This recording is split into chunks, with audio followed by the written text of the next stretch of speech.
Pelas águas do sul do estado, hoje a série que está mostrando a atual situação dos principais afluentes do Rio Paraíba do Sul está em Barra Mansa. Vamos ao nosso estúdio em Volta Redonda com a Rose Gomes. Boa tarde, Rose.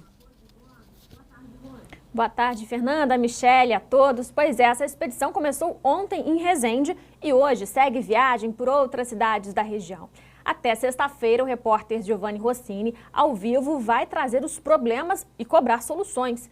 Em que ponto de Barra Mansa você está agora, Giovanni? Boa tarde.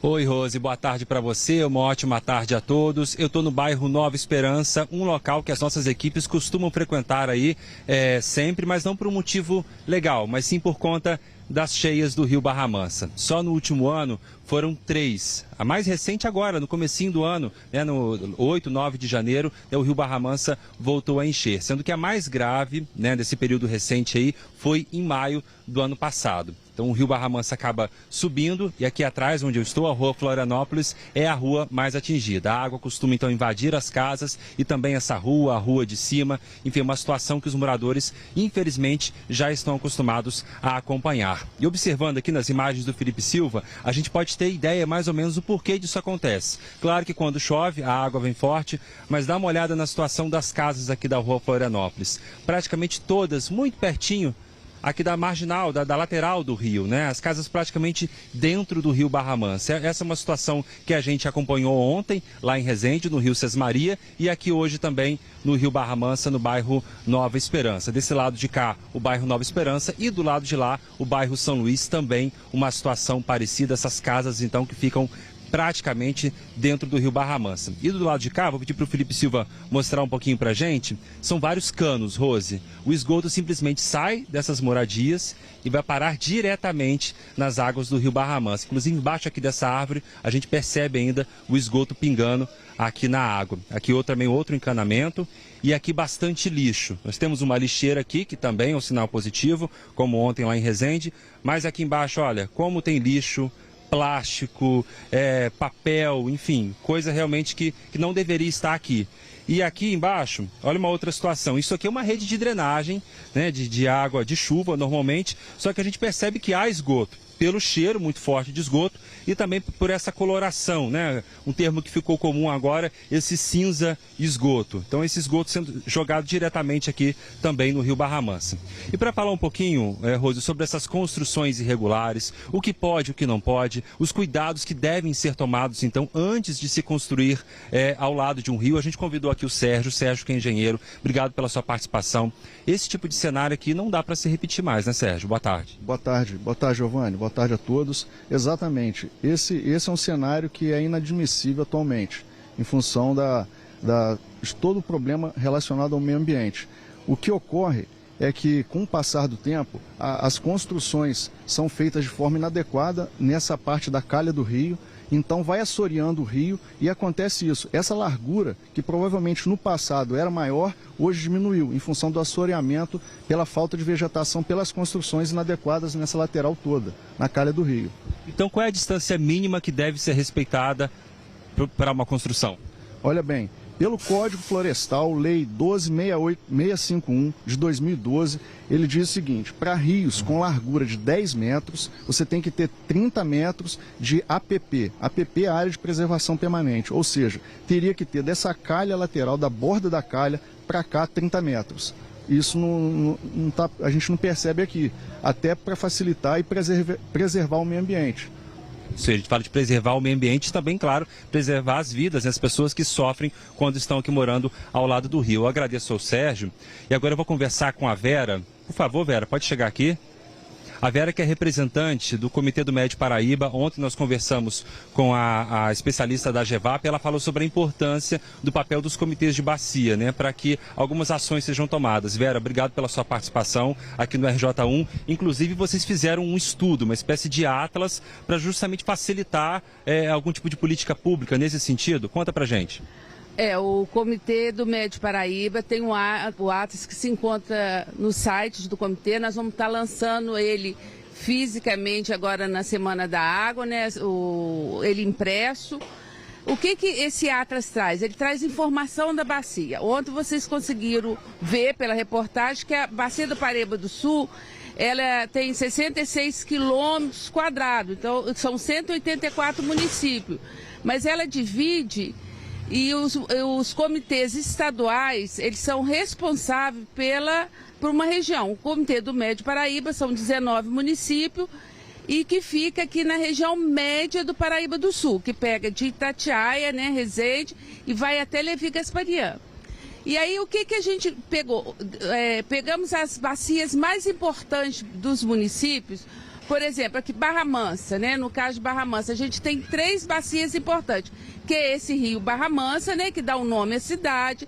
Nós temos o rio Bananal, que é um rio federal, que ele nasce no estado de São Paulo, mas ele é um dos grandes afluentes aqui. A foz dele é no Paraíba do Sul, na região média do Paraíba do Sul. E nós temos o rio do Turvo, né? Sendo que o rio Bananal, você tem captação de água, que abastece lá a população lá da colônia. E o que o comitê fez? A gente tem um PCA hídrico. O que é o PCA hídrico? Você trabalha com reflorestamento, né?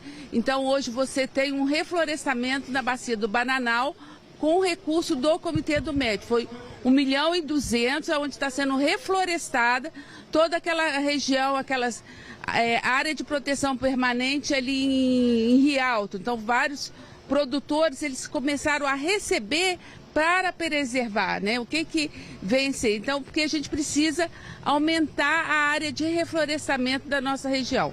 O Rio Barra Mansa aqui que nós temos, a gente já pagamos estudos, existem estudos aqui do tipo de solo, qual é a floração, qual o tipo de vegetação que tem aqui. Então, hoje, um dos grandes problemas do Rio Barra Mansa é a questão de erosão, né? O tipo de solo. E a gente teve a construção do fórum. Com a construção do fórum, você fechou um pouco, subiu ali a cota. Então, o que nós precisamos fazer para mitigar? O que nós podemos fazer agora para resolver o problema? Eu acho que a gente tem que precisar num projeto, eu acho que o comitê está aí. O Atlas é uma ferramenta que todos os municípios podem usar, os 19 municípios, tem 42 bacias ali descritas, são bacias importantes para os 19 municípios, que é onde você tem área de pastagem, área de mata atlântica, cobertura vegetal, saneamento, você tem tudo isso nesse Atlas. Mas nós temos também como ajudar para a elaboração de projeto. No caso aqui do Rio Barra Mansa, eu acho que nós temos que trabalhar aqui a questão da educação ambiental, né? Porque as pessoas não têm que jogar lixo no rio, a pessoa tem que entender que é dessa água que vem a água que ela bebe, então a gente tem que criar um carinho, um amor pelo rio. A gente tem que, os nossos rios não pode continuar sendo despejo de lixo, de esgoto, tudo. Então, existe o projeto Protratar, que está para sair agora em março, né? Deve ser lançado no dia 31 de março, na reunião do CEIVAP. O Protratar, ele trata esgoto tratado. Então, ele financia os municípios para que os municípios possam fazer o tratamento de esgoto. Olha, Vera, vou ter que terminar aqui, porque a Vera tem muita informação e ela gosta muito do rio, enfim, trabalha com isso desde 1996. Mas daqui a pouquinho a gente vai falar, inclusive, sobre o tratamento de esgoto, porque Barra Mansa tem um índice baixíssimo de tratamento de resíduos e a gente vai conversar com o representante do SAI, cobrar, então, o porquê desse índice baixo e o que está sendo feito, então, para melhorar essa situação aqui na cidade. Então, Rose, daqui a pouquinho a gente volta a conversar mais. Pelas águas do sul do estado, a série que está mostrando a atual situação dos principais afluentes do Rio Paraíba do Sul está hoje em Barra Mansa. O repórter Giovanni Rossini está agora em outro ponto da cidade. Giovanni. É isso, Rose. A gente está agora no bairro Bocaninha para mostrar a situação do rio Bocaina, que é esse rio aqui. Na verdade, ali na frente, ele já encontra o rio Bananal e depois, então, os dois seguem juntos até o rio Paraíba do Sul. Esse rio aqui, que lá naquela enchente de maio, naquela chuva forte, que também causou problemas lá no Nova Esperança, esse rio também transbordou, causando transtornos aqui para os moradores da Bocaininha. Inclusive, quase um ano depois, a gente consegue ainda perceber os estragos ali, né? O rio acabou subindo bastante, fazendo aquela curva ali. Então ali inclusive tinha uma residência, uma espécie de estrutura ali. Então a força da água foi tanta que acabou transbordando e subindo, né, bastante o nível, causando muitos transtornos aqui também nessa região. Bom, na outra entrada nós falamos sobre os índices de tratamento de esgoto aqui em Barra Mansa, né? Chega a apenas 2,8%. Por isso nós convidamos aqui o Fanuel, que é o representante do SAI, para entender então o porquê desse índice tão baixo. Fanuel, obrigado pela sua participação. Hoje, quantas estações de tratamento de esgoto estão em funcionamento aqui em Barra Mansa? Giovana, boa tarde a todos. São 3, né? No Remédio, no São Januário e Vila Natal. O problema é muito grave em Barra Mansa, é bom, né, que a população saiba. Em 2014, 2 obras ficaram paralisadas, né? Foram paralisadas, que é a ET Ano Bom e a ET Barbará. A ET Ano Bom, para você ter uma noção, com 5,5 milhões, que quando veio dava para terminar, mas não terminou, hoje precisa de 11 milhões, né? E a Barbará é pior ainda, que veio 40 milhões, usaram 32 milhões e para terminar 45 milhões. Aí nós contratamos uma empresa de auditoria, não tem tubulação, não veio máquinas, não veio motores, né? Então assim, foi totalmente descaracterizado o projeto, né? Então, e está paralisada, né? E nós vamos construir uma obra agora, a terceira, em Saudade, que custa 80 milhões. Essa verba foi conquistada através do deputado Serfiotti, que o prefeito Rodrigo solicitou. Nós já vamos, está tudo na caixa, para começar, talvez em abril ou maio. E a do Ano Bom também, nós estamos, já levamos a nova documentação, tivemos que fazer nova licitação e também estamos esperando o ok da Caixa. Agora, você falou de verbas milionárias, né, Fanuel? Tem uma previsão de quando, então, essas estações elas começarão a funcionar, pelo menos a obra que ela seja reiniciada? Veja bem, o prefeito está buscando os recursos em Brasília. Nós pegamos toda a documentação, já mandamos para o Ministério Público, né, mostrando o desvio, né, desse dinheiro. É muito dinheiro. Por isso que nós estamos nessa situação de 2,8. Mas nós não vamos ficar parados. Vamos começar a obra agora da Ano Bom, da ET Ano Bom, a de Saudade, e o prefeito Rodrigo vai indo a Brasília para ver se consegue buscar esses 42 milhões. Nós vamos fazer isso com maior tranquilidade para o povo de Barra Mansa que tanto merece. Tá certo, Fanuel, obrigado pela sua participação. A gente, claro, vai continuar acompanhando essa situação aqui do tratamento de esgoto em Barra Mansa. Agora, um outro ponto que a gente mostrou aqui, principalmente lá na outra entrada, no bairro Nova Esperança, que são a questão das construções, né, que ficam aqui na lateral dos rios, né, também lá como aqui. E em maio do ano passado, o governador Wilson Witzel, ele esteve aqui em Barra Mansa e, na época, ele prometeu um conjunto habitacional para que essas famílias, então, fossem retiradas dessas áreas de risco. Inclusive, a gente vai agora recuperar um pouquinho do trecho da entrevista dele.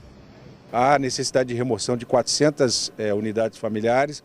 Nós estamos dando início a um programa de habitação para baixa renda, que é o programa de Casa Nova, que prevê a possibilidade de, anualmente, 20 mil novas unidades.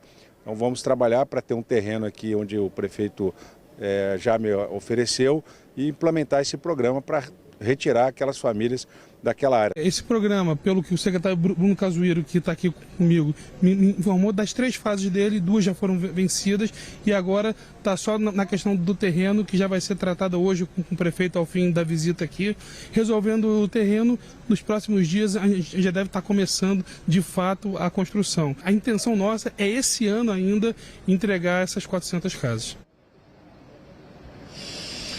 Nós acompanhamos aí no finalzinho, né, o Cláudio Castro, vice-governador, que esteve em Barra Mansa esse ano nessa última chuva forte do começo de janeiro. A nossa produção entrou em contato então com o governo do estado para saber em que ponto que está exatamente esse projeto então habitacional. E a informação é que ele está na parte final do processo de edital de licitação, então que até abril, no primeiro semestre ainda, que esse conjunto habitacional, então essas construções, elas serão licitadas para que depois então sejam construídas. construídas. A Prefeitura já cedeu 2 terrenos, no bairro Paraíso de Cima e também no bairro Santa Isabel. Então essas são as informações dos principais afluentes do Rio Paraíba do Sul aqui em Barra Mansa, e amanhã a nossa parada vai ser em Volta Redonda. Eu volto com você aí no estúdio, Rose. Obrigada, Giovani.